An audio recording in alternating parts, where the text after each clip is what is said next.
השבוע סיים את ביקורו בארץ אורח מקנדה, ריק הנסן שמו.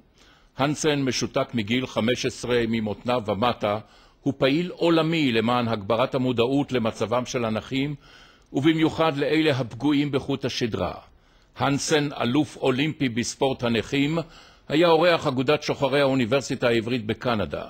בירושלים חתם עם האוניברסיטה העברית על מזכר לשיתוף פעולה בתחום שיקום חוט השדרה. ואנחנו נפגשנו עם ריק הנסן.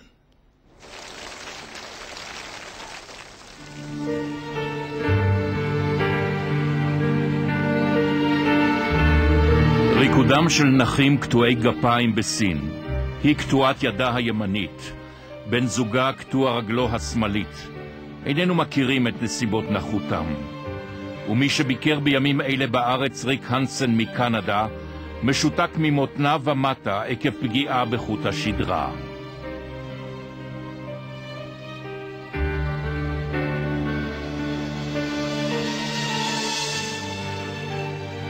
You know, at the age of 15, I was an all-star athlete. My whole life revolved around physical activity and the use of my legs. I had dreams of representing my country in volleyball with the national team at the Olympic Games. And then I decided to hitchhike home from a fishing trip on a summer day. And I was in the back of a pickup truck, and the driver was driving very quickly around a corner, and he lost control. The truck rolled over, and it threw me back first against a big steel toolbox, and my back snapped like a twig. And my legs wouldn't work. I realized my spine had been shattered, and all of my hopes and dreams seemed to have been gone at that time. ריק הנסן לא הניח לתחושות התסכול והייאוש להשתלט עליו. את נכותו הפך למנוף אדיר, ולא רק לסביבתו הקרובה, כדי לשנות את תדמיתו של הנכה בעיני הכלל. Everyone has a hero and he's mine. כך בהתרסה גמורה כלפי תחושותיו הראשוניות, כאשר הרופאים ידעו אותו על מצבו הפיזי לעד. After a while it was a sense of anger that this was happening to me. How could it happen to me? Why did it happen? I first blamed the driver, and then I had to accept responsibility for getting in the back of the pickup truck when it was dangerous. And then I had to learn how to forgive myself. And then there was a period, though, of depression.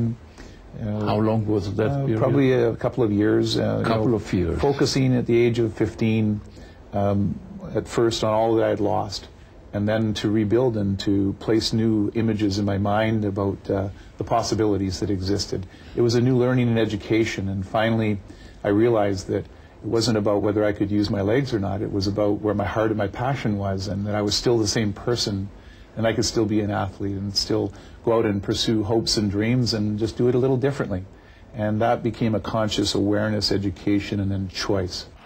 שליחותו של ריק הנסן למען בעלי המוגבלויות עוררה התלהבות עצומה בעולם כולו. זו הייתה החלטתו של אדם בשל. Maybe attitudes weren't very positive or physical barriers everywhere. And so I decided that I would use my God-given talent to be able to be a marathoner and do an impossible dream of wheeling around the world to change attitudes and to challenge people that if you remove barriers, there's unlimited potential inside every person who happened to have a disability, way more ability. And that was the beginning of my Man in Motion World Tour. כאלוף אולימפי בספורט הנכים, הדליק את המשואה שפתחה השנה את משחקי החורף בוונקובר. When we see the flame, when everybody here who's participated in capturing it or organizing it, coming out to support it, this flame is for you. Each and every one of you. בקנדה הוא גיבור לאומי. בתי ספר קרואים על שמו. הוא נושא עיטורי כבוד לאומיים. לפני 25 שנים ערך בכיסא הגלגלים מסע ב-24 מדינות בעולם כדי להגביר את המודעות למצבו של הנכה שלא אומר נואש. הוא גם הקים קרן בסכום של $26 מיליון לקידום השיקום של חוט השדרה שנפגע. Every time we reach an obstacle, we believe with all our heart that somehow, some way, there's a way over it, under it, around it, or through it.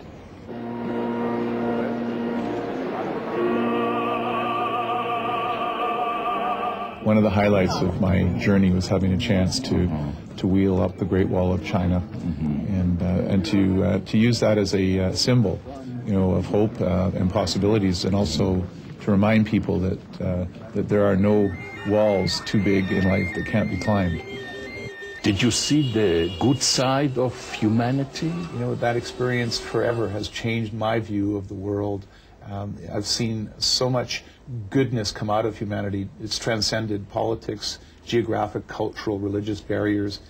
To see when I came here, into Israel, where Jordan and Israel worked together 25 years ago so I could cross the Allenby Bridge, and to know that, at a time of conflict where it seemed impossible, that this global citizen was being helped by people to work together for common purpose to make a difference. That has reinstilled my faith in humanity. The spirit of Israel is incredibly strong and resilient, and it's a powerful thing to be able to see these people who have every reason to potentially complain, but they're so positive and they're focused on only the possibility. They see hope and beauty inside struggle and pain, and that's an amazing inspiration for anyone who suffers from adversity or challenge. Thank you for taking time to cover this journey. Mr. Rick Hansen, how do you see the future? What is the future of the wheelchair? I believe that in the future the wheelchair will be something you'll see in a museum. There's no question, with new advancements in propulsion technologies, applying the systems that we currently have. We've gone to the moon, we have internets, we have microcircuitry, nanotechnology. There's no question that if we put our minds to it, we can actually change the way people get around in the meantime while we wait for a cure, so that mobility will be accelerated dramatically. And, we've already seen some great innovations here in Israel with robotic technology to start strapping up braces with motors and gyroscopic controls, and it exists in New Zealand and in Japan. And so I believe it won't be long before the chair will be put in a museum and people will be able to have accentuated mobility. Let's focus on it. I think it'll happen. I thank you very much, Mr. Rick Hansen. And thank you very much for your optimism. Well, thank you. The future is bright. I really appreciate it.